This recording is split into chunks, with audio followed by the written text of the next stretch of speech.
Today, we're going to talk about World Mental Health. First celebrated in 1992 by World Health Organization, a day to celebrate mental and emotional well-being, a day to promote your and my well-being, a date to advocate against social stigma just so that loved ones of you and I can actually get the help that they deserve. Sharing with you a few of the statistics that might just open your eyes. First, 50% of all lifetime illnesses begins at the age of 14. 75% of lifetime illnesses begins at the age of 24.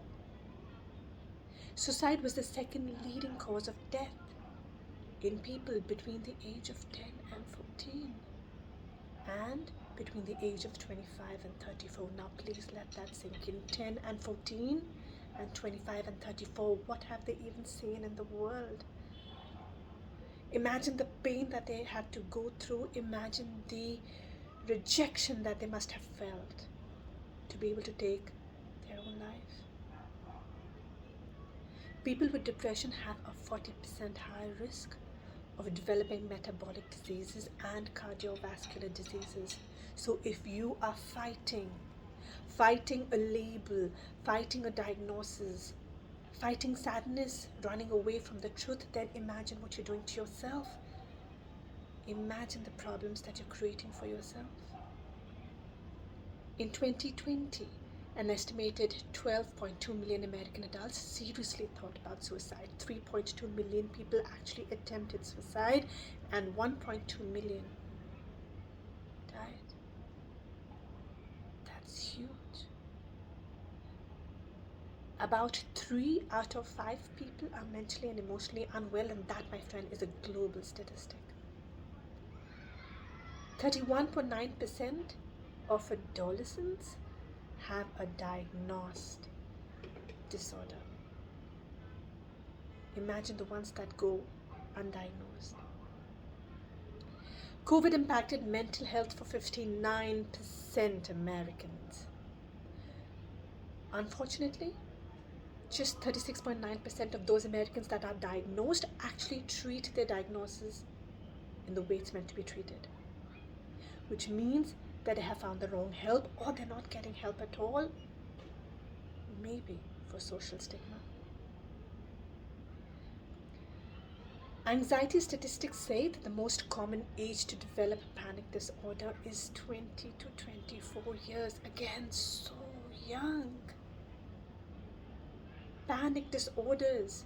And you know why and what leads to panic? Because we as a society are pushing them, rejecting their pleas of help, pushing them into a realm of anxiety, and anxiety is leading to panic. And a panic attack, my friend, is much like a heart attack. It's very painful. Think about the pain that the patient is undergoing. Social anxiety disorder, and this is going to blow your mind, appears at an age of 13 years. 13, a teenager. And you know what the saddest part is? They wait 10 years on an average to seek professional help. And why? Because people like you and me, parents, our society, our community, we quash them.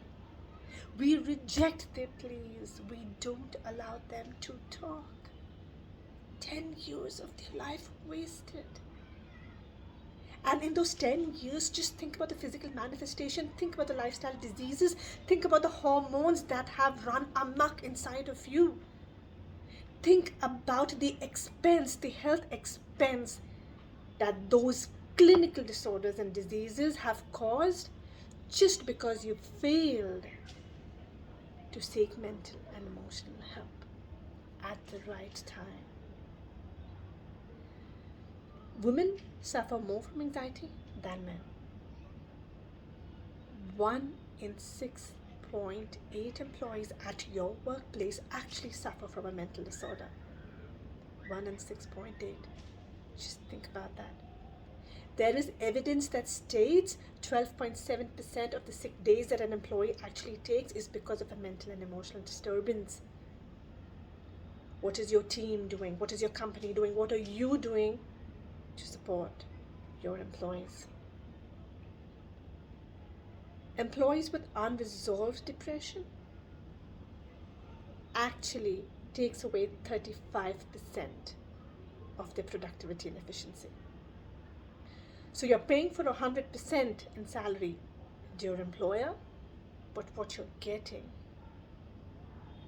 is just 65%. Better mental health support, as per a statistic, in a workplace can actually save companies up to 10 billion per year. 10 billion per year. If only we supported it better. And these statistics from a country that actually shares its data. These statistics from a country where data like this is encouraged and promoted, and where we are able to study. Now think about your city, think about your neighborhood, think about your community. Think about the people around you who are suffering. Just this morning, I read an article in Times of India where they said 1 in every 5 Indian is suffering from a mental disorder, is suffering from an emotional imbalance. Let that sink in, please. There is a 20% rise of mental illness just in the last 2 years. But you know what the saddest part is? The statistic that really blew my mind is that 1 out of every 3 Indian carries a social stigma. And why am I not surprised? 1 out of every 3 Indian does not want to talk about, does not want to listen to it, rejects the idea of something being wrong emotionally and mentally with themselves or with their loved ones. Go back, rewind, and please start this video and please listen to the statistics and ask yourself today, what are you doing to save yourself and to save your loved ones? Are they really just worth becoming a statistic? Or are you going to empower them and enable them to find resolution, to find their happiness? Are they going to be a number on the wall? Or are they going to find abundance of joy and liberation in their lifetime? What are you going to do today? Are you going to continue to remain selfish and block yourself? Or are you going to take that step of liberating yourself and your loved ones? What is stopping you from reaching out to a therapist and a counselor? What is stopping you as an employee, as an employer, as a manager, to reaching out to a seasoned therapist to arrange workshops of well-being? And I use the word seasoned. Wrong diagnosis, wrong workshops, wrong counselors can also cause damage. What I need from you today on World Mental Health Day is to change that internal dialogue today. And that's a request from me with folded hands. Change that dialogue in your own head, because only once that changes can we enable the people around us, our loved ones, and beyond that, our society. Let's be the change that we want. Let's create a society that is label free. Let's create a society that is okay about talking about mental and emotional illnesses and disturbances. Follow the video to stay updated. Get in touch if you want help.